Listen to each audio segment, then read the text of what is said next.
बीते 15 फरवरी को supreme court ने एक ऐतिहासिक फैसला सुनाया था, जिसमें राजनीतिक दलों को चंदा देने के लिए लाए गए इलेक्टोरल बॉन्ड स्कीम को असंवैधानिक करार दिया और इस पर रोक लगा दी थी।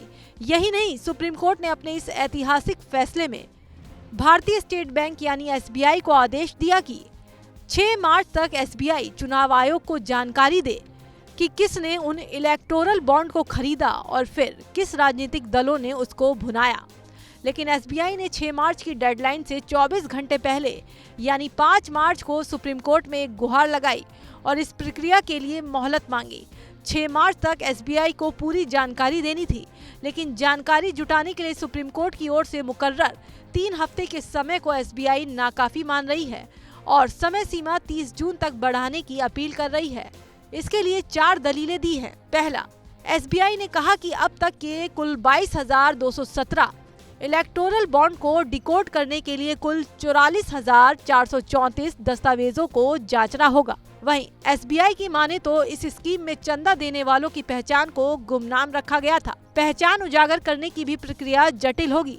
इसके साथ SBI ने एक और दलील दी कि SBI के 29 शाखाओं में बॉन्ड की खरीद बिक्री होती थी। उस पूरी खरीदारी की जानकारी एक जगह नहीं रखी जाती थी, लिहाजा उसको डिकोड, कंपाइल और कंपेयर करना एक जटिल काम है। और चौथी दलील जो SBI ने दी वो ये कि कुछ डेटा फिजिकल मोड में है और कुछ डिजिटल मोड में। ऐसे में SBI को अच्छे से इन जानकारियों को जुटाने और उसको मिलान के इकट्ठा करने में थोड़ा समय और लगेगा। SBI की ये गुहार उस वक्त आई है जब कुछ ही दिनों में लोकसभा चुनाव की तारीखों का ऐलान होने वाला है।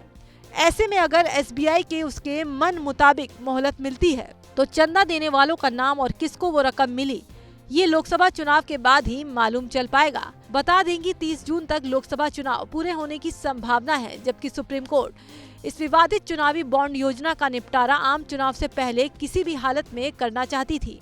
SBI की इस गुहार को लेकर सुप्रीम कोर्ट के वकील प्रशांत भूषण ने बीजेपी सरकार पर निशाना साधा और सोशल साइट X पर लिखा है कि मोदी सरकार ने SBI के जरिए सुप्रीम कोर्ट में एक आवेदन दायर कराया है और इलेक्टोरल बॉन्ड के जरिए किस डोनर ने राजनीतिक दलों को कितने चंदे दिए, इसका खुलासा करने के लिए समय मांगा है।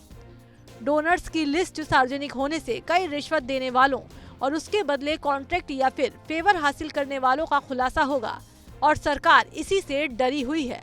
बता दें कि 15 फरवरी को सुप्रीम कोर्ट ने इलेक्टोरल बॉन्ड स्कीम पर रोक लगाते हुए SBI से कहा था कि वो 12 अप्रैल 2019 के बाद खरीदे गए इलेक्टोरल बॉन्ड की जानकारी चुनाव आयोग को दे और चुनाव आयोग जानकारी मिलने के अगले 1 हफ्ते में यानी 13 मार्च तक इसे अपनी आधिकारिक वेबसाइट पर पब्लिश करें।